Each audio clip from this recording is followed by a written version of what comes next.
Hey, welcome to the Joe Scarborough podcast. As always, it is great to have you here. I'm going to be talking to Bill Maher in 1 minute. It's going to be great talking to him about the Democratic Party and the battle for the future of that party. Because if you look in the news, of course, you'll see that it's filled with stories that outline the ongoing battle in the party between progressives and moderates, 3.5 trillion versus 1.5 trillion, AOC versus Joe Manchin, San Francisco liberals versus Maricopa moderates, you name it. There's a story every day talking about that tug of war between the left and the center. Now listen, as somebody that's been around and has been doing this for a while, I know that often the media overstates political battles and political divides in parties. They certainly have done that time and again with the Republican Party. But this battle for the heart and soul of the Democratic Party is real. And it's especially relevant to the future of this country, I believe, because the Republican Party's continued move towards irrelevancy by putting the adoration of one man above producing a party platform, for instance, adapting to changes in political currents that they're not able to do when they just have to sit and wait to see what Donald Trump tells them to do for Mar-a-Lago, or responding to the great challenges that they're confronting in the suburbs among educated voters, and yes, also among people of color. It's a real existential crisis for a Republican Party that's just not responding to the challenges that are facing them. And I know, I've heard it in the press time and again. Donald Trump did better with Black and Hispanic voters than Republicans have in the past. It's not really true, but everybody's been saying it because, after all, he only lost Black voters, like 87% to 13%, and only lost 70% of Hispanic voters. Now, that only does a lot in those sentences. Because I'll tell you, never in modern political history has such an abject failure been framed as much as we've seen it framed since 2020 as a positive trend for Donald Trump and the Republican Party. Those numbers don't add up. They don't add up for Donald Trump's GOP, especially when you consider how quickly Hispanics and the demographic is growing among U.S. voters.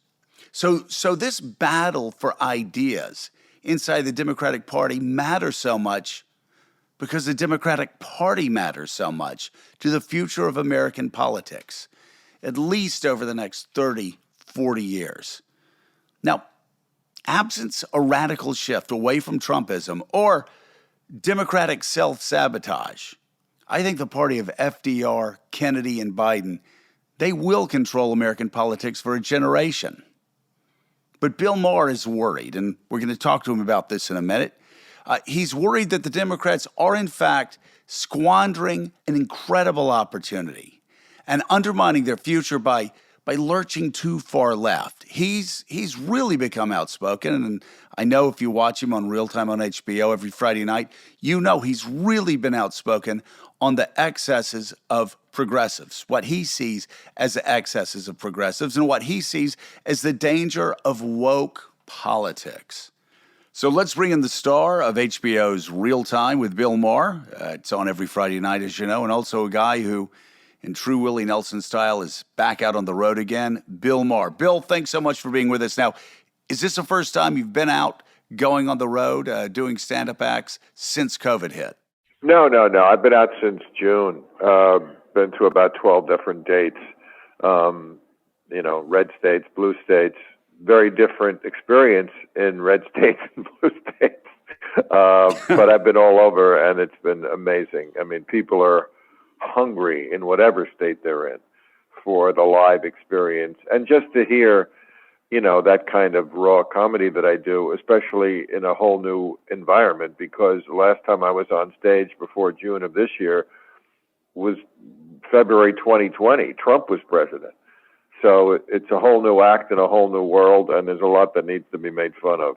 So how are you received in red states? It used to be it's pretty easy to split it down the middle, to talk about how both sides are screwed up. Things have become so tribal now that nobody wants to hear about the failings on their own side. But that's the interesting thing. For the first time in my life, I am playing to a mixed audience. I was in Nashville about a month ago, and the audience was about 60-40, I would say, liberal to conservative. That never used to happen. Never. And I think it's because, 10 years ago, in my opinion anyway, the left did not have a crazy section. There was no such thing as woke. And now they do have a crazy section, which I call out as a liberal. And I think I'm kind of one of the only people doing that. So there's a hunger to hear that. I was in the Bay Area this weekend.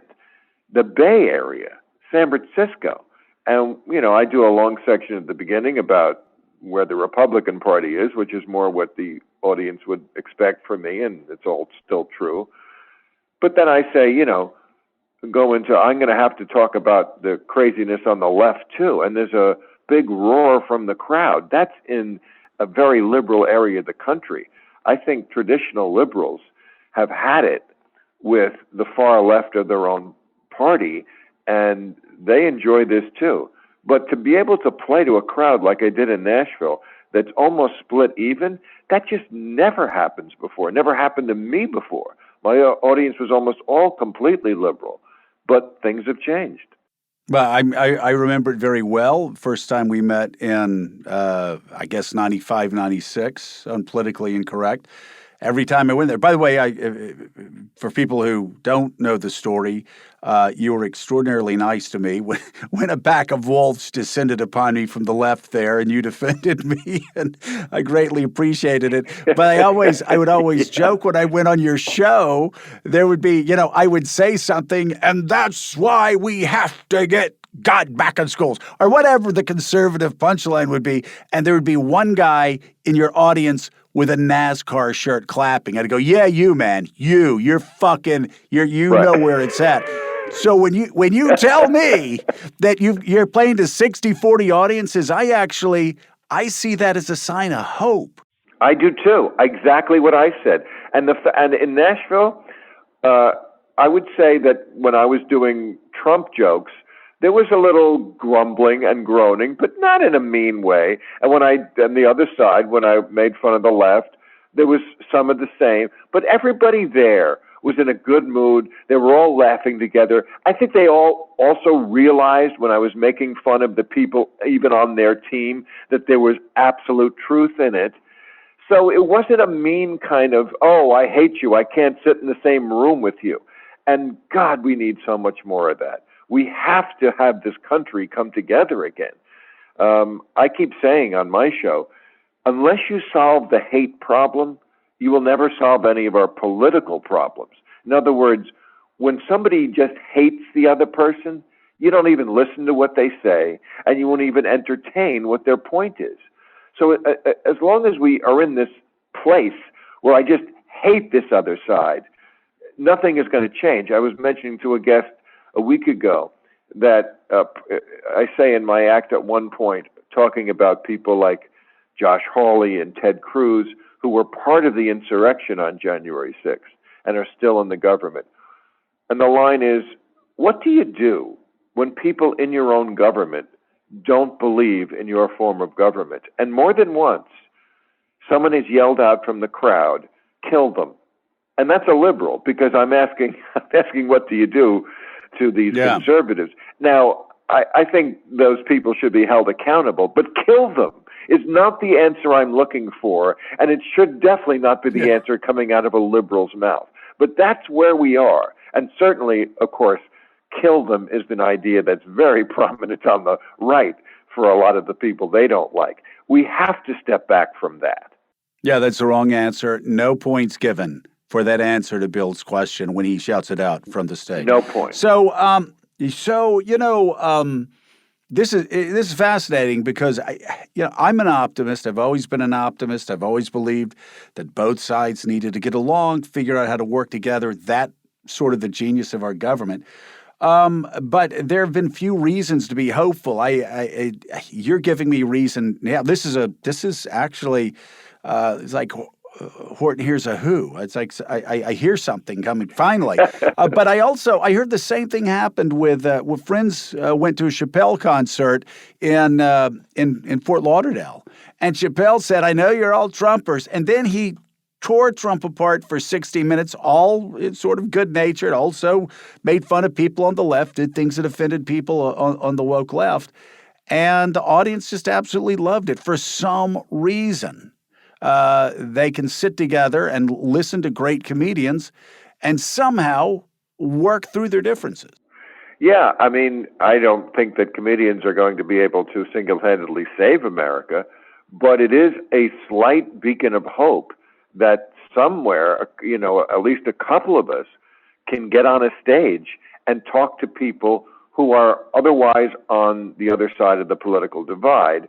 And another point I've been trying to make for years is that one way we come back from this brink is to stop doing what we're doing, which is constantly talking politics. People never used to do that. When I was a kid, it was considered almost impolite. You didn't talk about religion or politics. Now it's all we do. People get on Facebook and they argue with some kid they went to high school with about the Supreme Court or something. That has to stop, because I think people think they can convince the other side, and you can't. You just have to accept it. This is a big country full of people who don't think like you, and that's okay. And, if you just went to a ball game with them and politics never came up, you would not know that you hated them so much. Yeah. And we got to get back to that. Yeah. Hey, talk to me, if you will, because I saw in your monologue you talking about woke madness and talking about actually woke segregation, which is something that's troubled me for some time now, because I think it's heartbreaking that children of color are now being taught that their futures are doomed, their horizons are narrowed, their fates are fixed because of the color of their skin. We're back to that, where now we're actually having educators send the message, either directly or indirectly, that the color of somebody's skin is going to determine where they end up. So we might as well segregate them on college campuses. Yeah. Well, I mean, what you're referring to is what I did last week about two national anthems. I had mentioned just in passing 2 weeks ago on the show that it was the beginning of the football season, and I noticed that they played the Star Spangled Banner, and then they also played Lift Every Voice and Sing. And I said, look, I don't care if you get rid of the old anthem. We just shouldn't have two, because it is a national anthem. It's right in the title. So again, if I hadn't said that you can get rid of the old one, as far as I'm concerned, then I could see someone going after me. But having said you can get rid of the old one, we just shouldn't have two, I was very surprised that Whoopi Goldberg and some of the people on The View went after me the next week and thought I needed to be schooled on the Black National Anthem. I was pretty familiar with it. It's not about the Black National Anthem. It's about just having one anthem. It can be that one. It could be It's Raining Men. I don't care. You just have to have one. And that's really what it came down to. And then I was talking about the fact that, yes, if you have two anthems, why not three? Do we need one for a Latino anthem and a woman's anthem and a gay and a trans and a indigenous peoples anthem? It's, this idea that I'm not speaking with you, I'm not dealing with you, that cannot be the way out of the morass we're in. And I made the point that I'm not out of step really with this, because separate but equal is something the Supreme Court ruled on in 1954. And they said, we don't do that here. We decided we're going to try to make this work together. And yet, as you just were mentioning, I don't remember the exact statistics, but high numbers, like close to 50% of colleges in this large survey had segregated dorms, segregated orientation programs, segregated graduation ceremonies. And this is what I mean about, you become so woke, you come back out the racist side, which is especially inappropriate for a nation that professes diversity as our strength. And I also don't think it's what the majority of African Americans want. I think in recent surveys, nearly 80% said they wanted to live in racially diverse neighborhoods. This is just going backwards. It's certainly not what Obama was talking about. I played his clip where he's saying there's not a black America and a white America and a Latino America. There's the United States of America. I know, I don't know what's going on, Joe. I just do my job and try to put it out there. Yeah, you can't really, though. The problem is you can't really even say that to many people, many progressives on the far left, because our show has been having, we've had people like Ann Applebaum, great writer on, who's been talking about the illiberal right now for 5 years. And that's all we ever talk about, the illiberal right.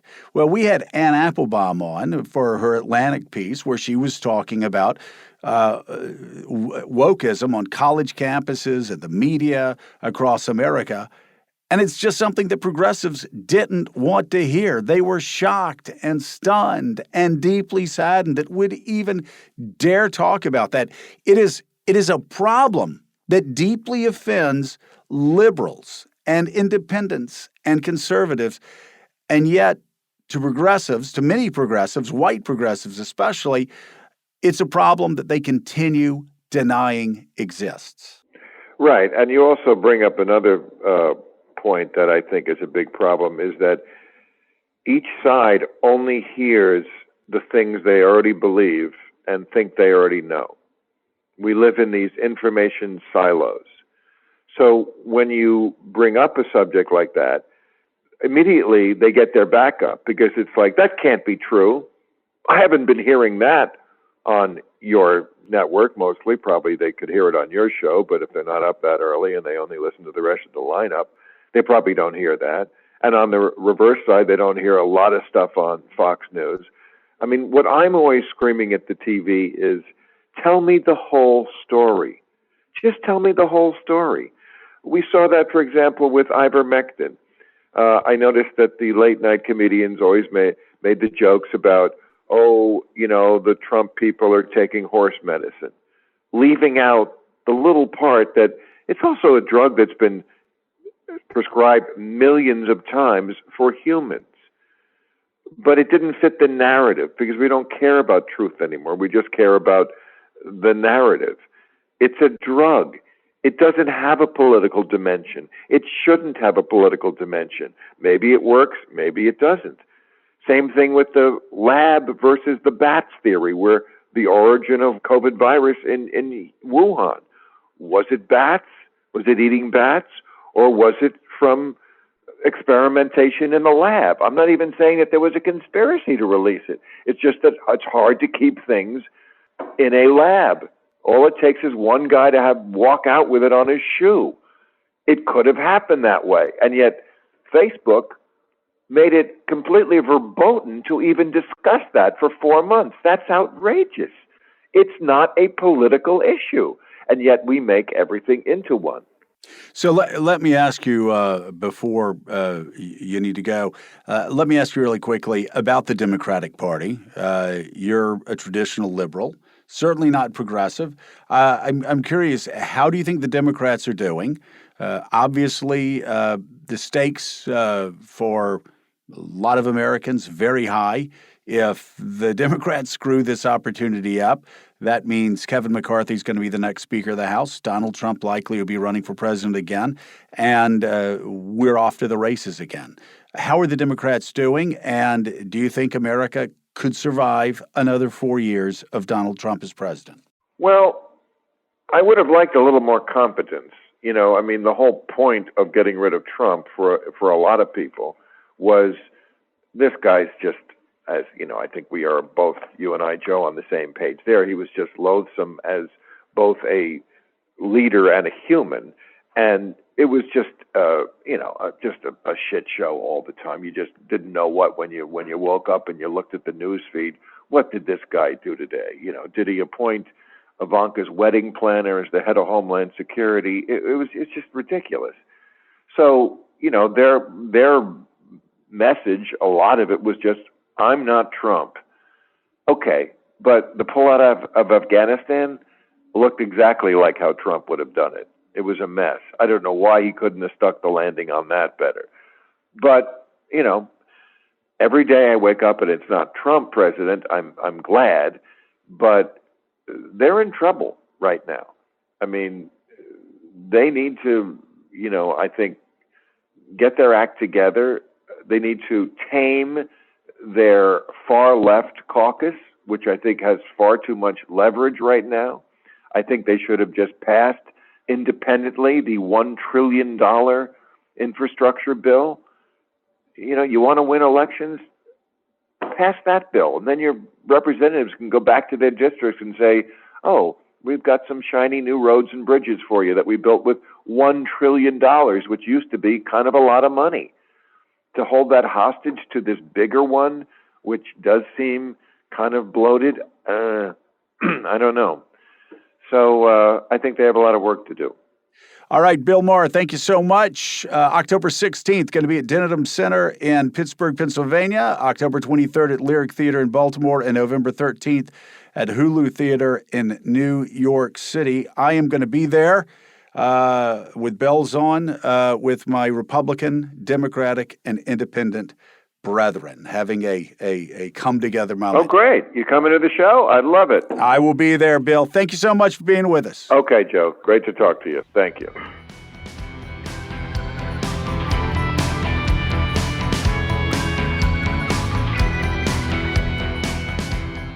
Thanks so much for tuning in. As always, I greatly appreciate you listening to the Joe Scarborough podcast. We will see you in a few days.